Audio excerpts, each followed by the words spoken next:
गुरुजी आपके चरणों में कोटि कोटि प्रणाम। राधा वल्लभ श्री हरिवंश।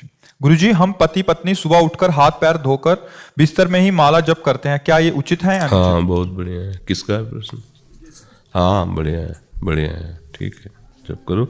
जब तक शौचालय ना जाए ना तब तक मान लो, जब शौचालय जाए तो फिर पवित्र होके फिर हाँ बढ़िया है। गुरुजी माला जब आलती पालथी मार के करते समय पैरों में पीड़ा होने से पैर फैलाना पड़ता है, जिससे कोई अपराध तो नहीं बनता? ना ना, वृद्ध शरीर, आप नाम जप मंत्र जप करो। ये जो आसनों में बैठने की बात है ना, ये सब ब्रह्मचारियों की बात है। नए बच्चे हैं ब्रह्मचारी, योग मार्ग में चल रहे हैं, भगवत मार्ग, उनका ब्रह्मचर्य पचे। जैसे आसनों पे सीधा ऐसे बैठा जाता है, इसमें पीड़ा होती है। अब इसको जैसे 2 घंटे 2.5 घंटे 3 बिना हिले ऐसे, तो जो ब्रह्मचर्य है जो अधोगामी है वो ऊर्ध्वगामी होने लगता है, ब्रह्मचर्य पचने लगता है। क्योंकि गृहस्थी में है तो परिवार है, लेकिन जो बाबा जी वो कैसे अपने को सुधारे, तो ब्रह्मचर्य के लिए, एकाग्र मन के लिए और अपने आराध्य देव की प्राप्ति के लिए। फिर जो विरक्त साधक है उनके लिए कठोर नियम होता है। आप ऐसे बैठिए, आप गृहस्थी में हो, पूरा शरीर जीर्ण क्षीर्ण हो रहा है, तो ऐसे पलथी मार के बैठो तो ठीक है, नहीं कुर्सी में बैठ जाओ, सोफा में बैठ जाओ। अब भजन होना चाहिए, ज़्यादा बैठने वाला उसमें शासन नहीं चल सकता। वृद्ध शरीर गांठ दर्द करेगी, कमर दर्द करेगा, क्योंकि गृहस्थी में रहे हो। थोड़ा टहल लिया, फिर बैठ लिए, फिर टहल लिए, पर टहलते समय भी मंत्र जब, बैठते समय भी। अब भगवान का स्मरण बना रहे, प्रभु का स्मरण ना छूटे, खास बात ये रहेगी जी। गुरुजी किस दिशा में मुख करके माला जप करना चाहिए? सुबह शाम पूर्व दिशा में बैठकर मंत्र जप करते हैं, कृपया मार्गदर्शन करें। हाँ बढ़िया है। शाम टाइम उत्तर दिशा में करते हैं और प्रातः काल पूर्व दिशा में करते हैं। और जब भगवत प्रेम की बात आ जाती है तो सब दिशाएं हमारे प्रभु की है। वो जिधर बैठा उधर ही मंगल है। अब सही पूछो तो हमें दिशाओं का ज्ञान भी नहीं रह गया। जैसे पहले तो सब था संध्या वंदन जो करना, अब हमसे अगर यहाँ पूछा जाए कि किस दिशा में दरवाजा है तो हम नहीं बता पाएंगे, क्योंकि इसका चिंतन ही नहीं होता ना। आज कौन सा दिन है मुझे पता नहीं। डायलिसिस के लिए लोग बताए हाँ कल डायलिसिस, तो लगता है हाँ अमुक अमुक दिन डायलिसिस होता है। एकादशी का पता चलता है परिक्रमा की भीड़ से, क्योंकि ये सब चिंतन ही नहीं रह गया ना कि अब कौन सी दिशा, कौन सब दिशाएं हमारी प्रिया प्रीतम की, सब भूमि मंगलमयी।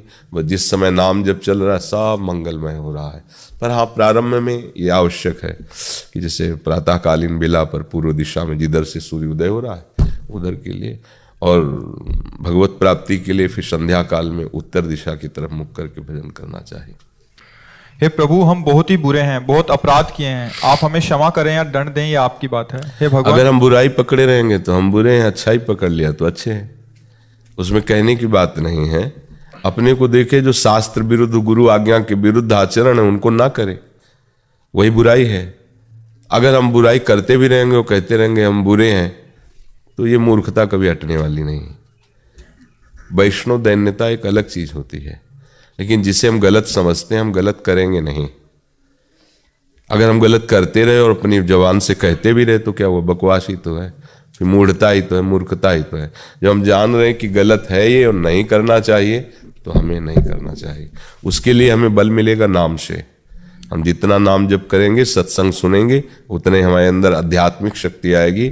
आध्यात्मिक पावर से ही हम अपनी इंद्रिय और मन को गलत कामों से रोक सकते हैं। नहीं तो जानते हुए भी वो जबरदस्ती गलत काम करवाते रहेंगे, क्योंकि आप में आध्यात्मिक शक्ति नहीं रह गई। इसलिए खूब नाम जप करो और बचो गंदी बातों से, नहीं तो इनका जब परिणाम आएगा ना तो फिर वो मतलब सह नहीं पाओगे।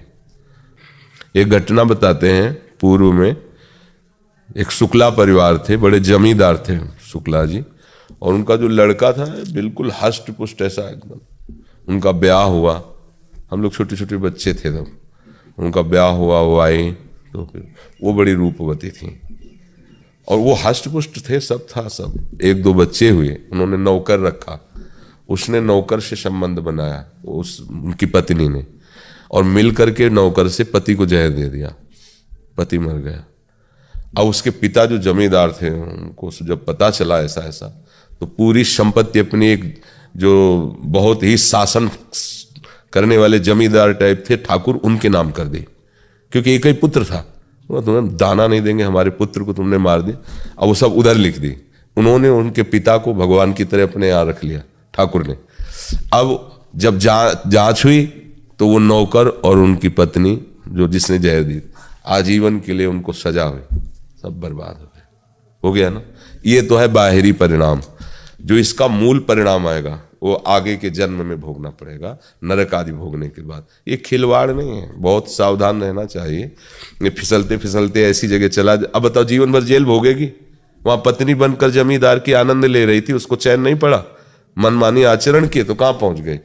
छोटे छोटे 2 बच्चे गलियों में रोटी मांगते घूमते थे। उस जो जमींदार था वो, क्योंकि सारी प्रॉपर्टी उसने ठाकुर को दे दी जलन में कि तूने हमारे बच्चों को मारा, हम 1 रुपया, अब 50 पास अधिकार है, दे दिया। अच्छा, वो दोषी ठहराई गई, दोषी निकली तो दोनों को, उस नौकर को भी, उनको आजीवन का कारावास हो। बच्चे दोनों अनाथ बच्चे, गलियों में हम भूख लगी रोटी, अब कोई उनको पुचकारने वाला नहीं। ये कितना बर्बाद हो गया ना। ऐसे आज आप लोग मनमानी आचरण करेंगे तो कल आपका जो घेर करके आएगा कर्मों से, अवश्य में भोक्तव्यम, भगवान कह रहे हैं अवश्य में भोक्तव्यम कृतम कर्म शुभाशुभम, वो तुम भोग नहीं पाओगे। अब क्या उसका चिंतन होगा? जेल में रहकर रात दिन जलेगी, क्योंकि बच्चों का मोह, शरीर की कामाशक्ति और पति के मारने का अपराध, ये सब उसे रात दिन जलाते रहेंगे। इसलिए सबको होश से रहना चाहिए। मन हमारा विचलित करता है, हमें सहना चाहिए। आप लोग गृहस्थ हैं तो धर्म से हैं, धर्म से चलो। पति पत्नी का संयोग इसीलिए भगवान ने ब्याह पद्धति रखी है कि आप उस पर धीरे धीरे संयम में आओ, धीरे धीरे उस पर विजय प्राप्त करो। नहीं है तो कोई तुम्हें पाप नहीं लगेगा, क्योंकि गृहस्थ धर्म में हो। पर ऐसा नहीं कि तुम ब्याह किसी से करो, मन किसी से, बुद्धि किसी, ये सब बिल्कुल ये धर्म के विरुद्ध आचरण है। और हमें लगता है कि इसमें तुम्हें जीवित वर्तमान में भी शांति नहीं मिलेगी, वासना तुम्हें जला देगी, तृष्णा तुम्हें जलाने लगेगी। देख लेना, धर्म से चलोगे तो कुछ दिनों बाद आपको खुद वैराग्य होने लगेगा। चौथे पन में गृहस्थी जन्मी, निवृत्त हो जा। जहां लड़का बच्चा हुए वो घर के बाहर सोने लगते थे। गांव में हमने देखा, भजन परायण होने लगते थे कि भैया हो गया गृहस्थी का इतने का। अगर वासना से अपराध अधर्म करोगे तो जीवन में नहीं छोड़ पाओगे, पापाचरण बढ़ता चला जाएगा। भले इंद्रियां काम न करें, तुम आसक्त होकर उसी का चिंतन करोगे और नरक प्राप्त होगा, दुर्गति प्राप्त होगी। अगर हम में वास्तविक गलती है तो हमें छोड़ना चाहिए, छोड़ने के लिए ही मनुष्य शरीर मिला है। गलती हो जाना कोई बड़ी बात नहीं, उसका सुधार किया जाए। जब से जाना तब से हम सही चलने लगे। अब लो नशानी अब ना नशो, आज तक गलती हुई, आज से नहीं तो भगवान माफ कर देंगे, आपको आगे का रास्ता देंगे। लेकिन हम कहते भी नहीं कि गलती हुई और गलती करते भी नहीं तो फिर बात नहीं बनेगी। फिर तो मतलब दंड भोगना पड़ेगा, और दंड जब आता है तो अच्छे अच्छे को भोगना पड़ता है। भीष्म जी जब बाणों की सैया पे पड़े हैं ना, तो भगवान से कह रहे हैं ऐसा हमने इस जन्म में क्या कर्म किया, बाल ब्रह्मचारी सब। उन्होंने कहा नहीं, पीछे पीछे हिसाब, ये पिछला हिसाब चल रहा है, 6 महीना बाणों की सैया पर। कर्म देखो, इतने बड़े महापुरुष को भी भोगना पड़ रहा है तो फिर औरों की बात क्या है। तो इसलिए बहुत सावधान रहना चाहिए। आजकल जिसे मनोरंजन समझा जाता है वो दुर्गति का कारण बनता है। जो बच्चा बच्ची और सब आजकल ये समझ रहे हैं ना कि खिलवाड़ है, बस केवल मन जैसा कहे वैसा हमें करना है, तो इतनी बात समझ लो कि तुम्हारी दुर्गति का कारण है। छोटे से कोई कर्म का बहुत बड़ा परिणाम होता है, और बड़े कर्म का परिणाम तो कहना ही क्या है। तो इसलिए सावधान रहो, कोई कर्म ना बिगड़ने पावे, ठीक से चलो।